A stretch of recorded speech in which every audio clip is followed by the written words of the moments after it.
Hello friends, welcome to Eswari சமையல். இன்னைக்கு நம்ம ஈஸ்வரி சமையல்ல முருங்கைக்காய் வச்சு முருங்கைக்காய் பிரட்டல் மிளகு கறி செய்ய போறீங்க. அதோடவே இந்த முருங்கைக்காய் வேக வச்சு தண்ணியை வச்சு ஒரு சூப்பரான முருங்கை ரசம் வைக்க போறீங்க. இந்த ரெண்டு ரெசிபியுமே ரொம்பவே டேஸ்டா நல்லா இருக்குங்க. இந்த ரெசிபி இப்ப எப்படி செய்யறதுன்னு பார்க்கலாம் வாங்க. இன்னைக்கு நம்ம முருங்கைக்காய் வச்சு மிளகு பிரட்டல் கறி செய்ய போறோங்க. அதுக்கு நல்ல பெரிய சைஸ்ல இந்த அளவுக்கு லென்த்தா 2 முருங்கைக்காய் எடுத்திருக்கேங்க. இப்போ இது கட் பண்ணிட்டு வந்துடலாங்க.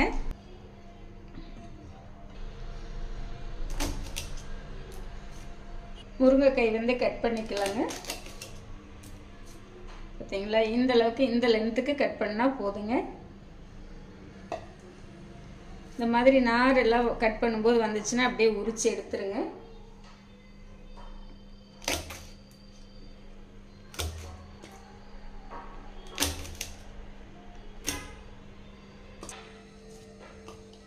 முருங்கைக்காய் கட் பண்ணி எடுத்துட்டு வந்துட்டேங்க. ஒரு 2 டம்ளர் தண்ணி சேர்த்திருக்கேன். 1/2 ஸ்பூன் மஞ்சத்தூள் சேர்த்திக்கலாம். 1/4 ஸ்பூன் உப்பு சேர்த்திக்கலாம். அடுப்பு ஆன் பண்ணிட்டு கடாயை எடுத்து வச்சுட்டேங்க. இப்போ முருங்கைக்காய் நல்லா வெந்து வரட்டுங்க. ஒரு மூடி போட்டுக்கலாம்.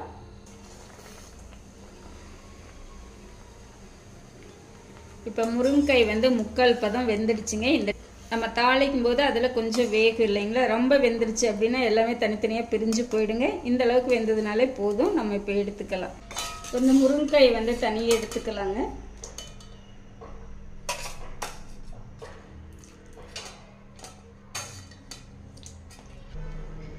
முருங்கைக்காயெல்லாம் தட்டில் தண்ணியை எடுத்து வச்சுட்டோங்க. இப்போ இந்த தண்ணி இருக்கு இல்லைங்களா, இந்த தண்ணியை நம்ம வேஸ்ட் பண்ணாமல் இந்த தண்ணியில் இன்றைக்கி நம்ம ரசம் வச்சுக்கலாங்க. இந்த முருங்கைக்காய்க்கு ஒரு மசாலா ரெடி பண்ணிக்கலாங்க. அதுக்கு பார்த்தீங்க அப்படின்னா நான் 1 ஸ்பூன் கடலைப்பருப்பு 1 ஸ்பூன் பாசிப்பருப்பு எடுத்து நல்லா இந்த மாதிரி ஊற வச்சு எடுத்துட்டேங்க. இப்போ இதை மிக்ஸி ஜாரில் சேர்த்திக்கலாம்.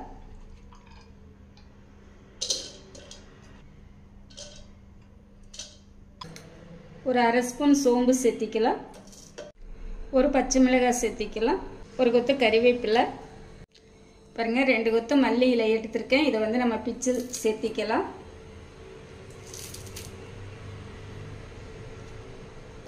இதை மூடி போட்டுட்டு தண்ணி சேர்த்தாம நல்லா கரகரப்பாக அரைச்சி எடுத்துக்கலாங்க. இப்போ முருங்கைக்காய் தாளிக்கிறதுக்கு ஒரு கடாய் வச்சுட்டேங்க. 1 ஸ்பூன் அளவு எண்ணெய் விட்டுக்கலாம். நமக்கு ஏற்கனவே கடாயில் ஒரு 1 ஸ்பூன் இருந்துச்சுங்க, அதனால நான் 1 ஸ்பூன் சேர்த்திட்டேன். நீங்கள் 2 ஸ்பூன் சேர்த்திக்கோங்க. 1/2 ஸ்பூன் கடுகு சேர்த்திக்கலாம். 1/2 ஸ்பூன் உளுந்தம்பருப்பு, ஒரு சின்ன துண்டு பட்டையை இந்த மாதிரி இடித்து வச்சுருக்கேங்க. அதோட ஒரு 1/4 ஸ்பூன் சோம்பு சேர்த்திக்கலாம். பெரிய சைஸில் ஒரு பெரிய வெங்காயம் எடுத்து இந்த மாதிரி பொடியாக கட் பண்ணி வச்சுருக்கேங்க, சேர்த்திக்கலாம்.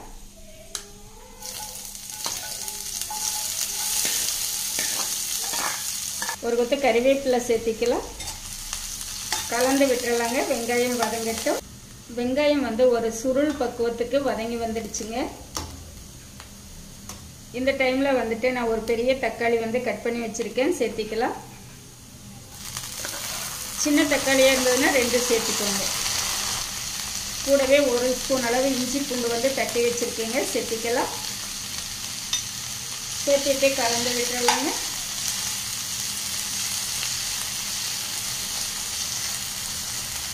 தக்காளி வதங்கிறதுக்கு கொஞ்சமாக உப்பு சேர்த்திக்கலாங்க. தக்காளி வதங்கிட்டோம். தக்காளி நல்லா வதங்கிடுச்சுங்க. தக்காளி இந்த அளவுக்கு வதங்கிடணும்.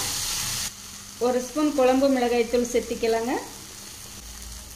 1/2 ஸ்பூன் மிளகாய்த்தூள், 1/2 ஸ்பூன் மஞ்சத்தூள்.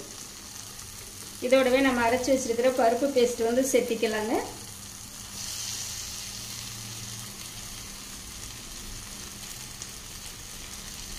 சேர்த்திட்டு நல்லா கலந்து விட்டுறலாம்.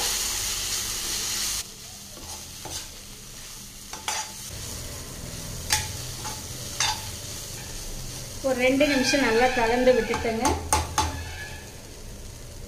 இந்த டைமில் நம்ம முருங்கைக்காய் வேக வச்சோம் இல்லைங்களா, அதில் ஒரு 1/2 டம்ளர் தண்ணி சேர்த்திக்கலாம். இது நம்ம ரசத்துக்கு வச்சுக்கலாங்க. ஒரு 1/2 டம்ளர் தண்ணி சேர்த்திக்கலாங்க.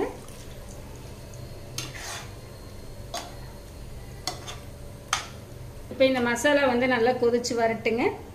இந்த மசாலா கொதிக்கும் போது இதுக்கு தேவையான அளவு உப்பு சேர்த்திக்கலாங்க. ஒரு அரை ஸ்பூன் சேர்த்திக்கலாம். நம்ம முருங்கைக்காய்க்கு வந்து ஏற்கனவே நம்ம வேக வைக்கும் போதே சேர்த்திட்டோம்.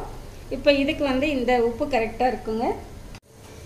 இப்போ பார்த்தீங்கன்னா இந்த அளவுக்கு நல்லா கெட்டியாக வந்திருக்குதுங்க. இந்த அளவுக்கு இருக்கணும். பார்த்தீங்களா, இந்த அளவுக்கு இருக்கணும். கொஞ்சம் கொல கொலன்னு இருக்கணுங்க. இந்த டைமில் வந்து நம்ம வேக வச்சுருக்கிற முருங்கைக்காய் சேர்த்திக்கலாம்.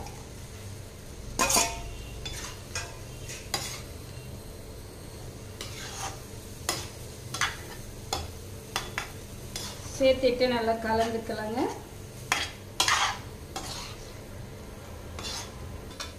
இப்போ ஒரு 1/4 டம்ளர் தண்ணி சேர்த்திக்கலாங்க.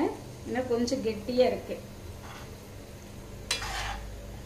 இப்போ மூடி போட்டுக்கலாங்க. இது நல்லா வெந்து வரட்டும். அடுத்து வந்து நம்ம ரசத்துக்கு வந்து ஒரு மிக்ஸி ஜாரில் 1 ஸ்பூன் ஜீரகம் சேர்த்திக்கலாம். 1 ஸ்பூன் மிளகு சேர்த்திக்கலாம். ஒரு கொத்து கறிவேப்பிலை சேர்த்திக்கலாம். ஒரு 4 பல் பூண்டு சேர்த்திக்கலாங்க. இது கொஞ்சம் பெருசு பெருசாக இருக்குது, கட் பண்ணி சேர்த்திக்கலாம்.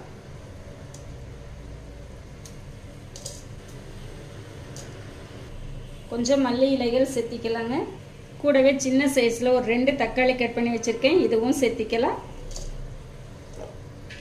இது எல்லாமே தண்ணி சேர்த்தாம நல்லா அரைச்சி எடுத்துகிட்டு வந்துடலாங்க. பார்த்தீங்கன்னா நல்லாவே கெட்டியாகிடுச்சுங்க. நான் ஒரு 2 டைம் இடையில எடுத்து நல்லா கலந்து விட்டுருந்தேன். இன்னும் கொஞ்சம் கெட்டியாகட்டுங்க, இருக்கட்டும்.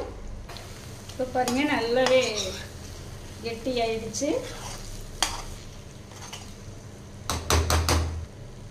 இந்த டைமில் வந்து ஒரு 1/4 ஸ்பூன் பெருங்காயத்தூள் சேர்த்திக்கலாம். 1/4 ஸ்பூன் பெப்பர் சேர்த்திக்கலாம். இப்போ வந்து நல்லா கலந்து விட்டுறலாங்க.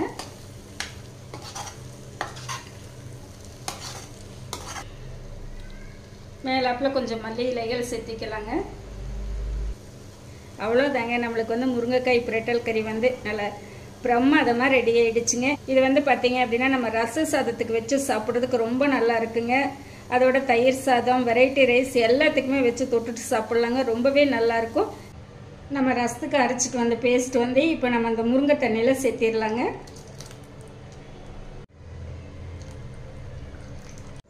அடுத்து வந்து நம்ம ரசம் தாளித்து விட்டுக்கலாங்க. ஒரு கடாய் வச்சுட்டா 1 ஸ்பூன் எண்ணெய் சேர்த்திக்கலாம். 1/4 ஸ்பூன் கடுகு, 1/4 ஸ்பூன் கடலைப்பருப்பு, ஒரு வரமிளகாய் சேர்த்திக்கலாம். ஒரு கொத்து கறிவேப்பிலை சேர்த்திக்கலாம்.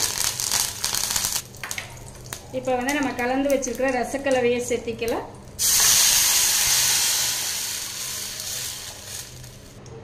அரை ஸ்பூன் மஞ்சத்தூள், அரை ஸ்பூன் உப்பு, 1/4 ஸ்பூன் பெருங்காயத்தூள், கொஞ்சம் மல்லி இலைகள்,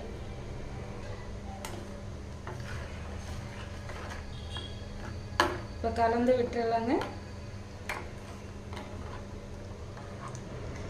ரசம் வந்து கொஞ்சம் கெட்டியாக இருக்குதுங்க. ஒரு அரை டம்ளர் தண்ணி சேர்த்திக்கலாம். ரசம் வந்து நுரக்கட்டி வரட்டுங்க. முருங்கை தண்ணி ரசம் வந்து நம்மளுக்கு சூப்பராக ரெடி ஆகிடுச்சுங்க. அப்படியே எல்லாம் நல்லா நுரக்கட்டி வந்துடுச்சுங்க. இப்போ வந்து நம்ம எடுத்துக்கலாம். இந்த ரசத்தை வந்து நீங்களும் ஒரு டைம் இந்த மாதிரியே செஞ்சு பாருங்கள். அவ்வளோ டேஸ்ட்டாக இருக்குதுங்க. அந்த முருங்கை தண்ணி நம்ம வேக வச்சு அந்த முருங்கைக்காயிலேருந்து எசன்ஸ் எல்லாம் இறங்கிச்சு பார்த்தீங்களா, அதனோட டேஸ்ட்டு எல்லாமே சேர்ந்து வேறு லெவலில் இருக்குங்க.